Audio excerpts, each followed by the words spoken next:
The cathedral precinct extends over the highest elevated area of the coastal hill.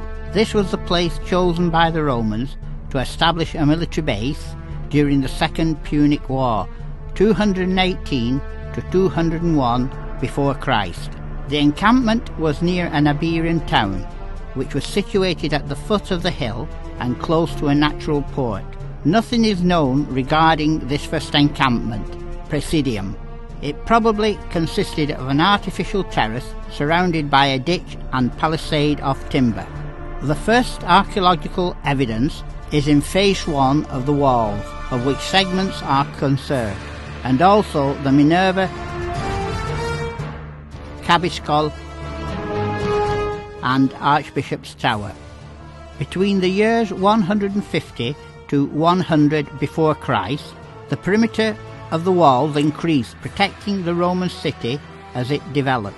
With Caesar, Tarraco obtained the title of Colonia, and under Augustus it became the capital of Provincia Hispania Quiterio.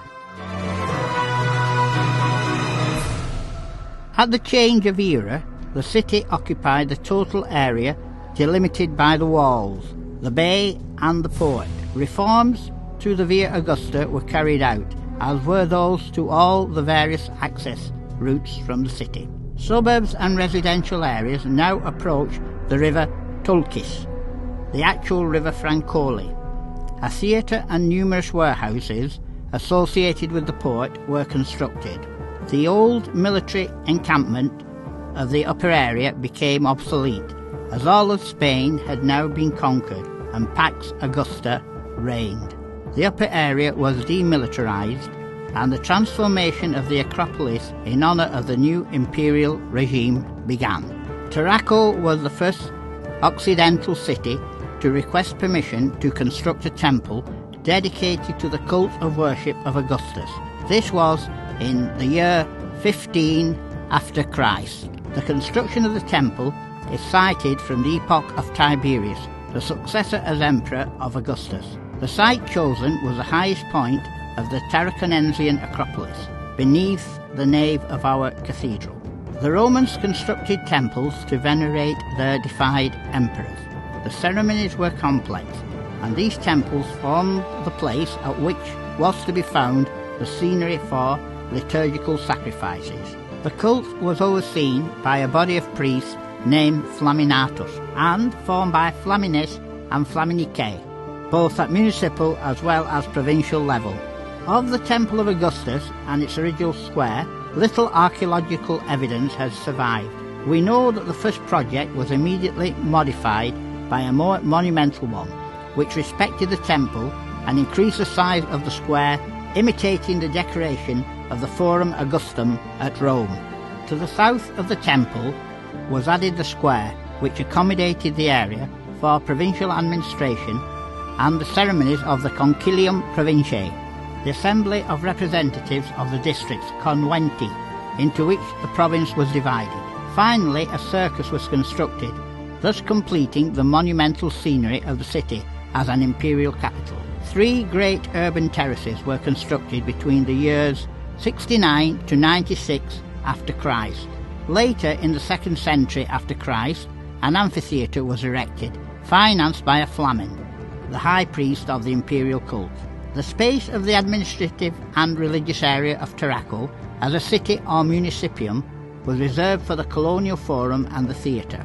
The great temple, dedicated to the imperial cult, was enclosed by a great square of 2 hectares, surrounded by a portico of 11 metres in width and 10 metres in height.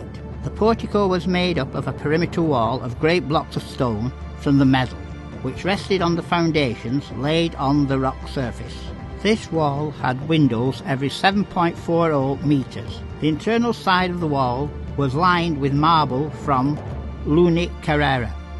Within the portico were a number of exedra and rooms dedicated to the cult.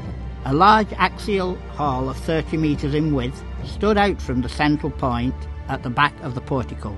Some investigators have identified this, hypothetically, as the remains of a temple with provincial character, but it could also be an area for meeting of the representatives of the conventi. The belief that underneath the central nave of the actual cathedral were to be found the remains of the Temple of Augustus gave rise to an important research project to locate them. In the year 2007, an intense campaign of geophysical prospection was put into place, which permitted the possible documentation of the base of the temple. In the year 2010, stratigraphical soundings took place of 32 square metres, which confirmed the result of the geophysical prospections. Archaeologists were able to verify the conservation of the foundations of the temple platform at the centre of the Great Square, in the same cemetery which the medieval cathedral followed. In 313 after Christ, the Emperor Constantine issued the Edict of Toleration in favour of Christianity. In the year 380 after Christ, Emperor Theodosius made Christianity the official religion of the Roman state. From that moment, a whole series of edicts ordering the destruction of temples and areas of pagan cults, and to favour the appearance of churches and areas of Christian representation, were issued. During late antiquity, the space was radically transformed. The ancient imperial constructions were dismantled in part, and the materials reused in new buildings. From the 5th century are found waste deposits of material within the interior of the upper terrace. In the 6th century, the ancient space of the imperial cult was converted into an episcopal see of the Metropolitan Church of Tarragona, which until then had been located in another area to date unknown. In this manner, the Visigothic cathedral could have been located in the area of the Great Roman Axial Hall at the extreme north of the Great Square. Around it were constituted the associated dependencies, the Episcopio, the Baptistry, and other civic and religious buildings. Archaeological proof of the transformation can be seen in the walls conserved in the College of Architects, the cistern found in the House of the Canons, or the Visigothic burials in the cloister. The remains of the foundations of the Temple of Augustus have been located, and an impressive wall of the Visigothic period appeared. The Islamic invasion resulted in the abandonment of the episcopal see until the year 1091, when it was restored under the mitre of the Bishop of Vic, Berenguer Senofred de Jussat. Following the conquest by Christian armies of Suriname in 1154, Anastasius IV issued a bull by which was established the parishes of the archdiocese, and the archbishop instituted the canonical of the cathedral following the model of St. Rufus of Avignon. The canonical was established as a monastery in the form of a fortress, with cellars, dormitories, kitchen and chapter house. A new cathedral complex was born over the ancient Visigothic episcopacy around a central space, the cloister, which reused the northeast angle of the wall of the imperial square, and which would be enlarged in size and embellished with the passing of the centuries.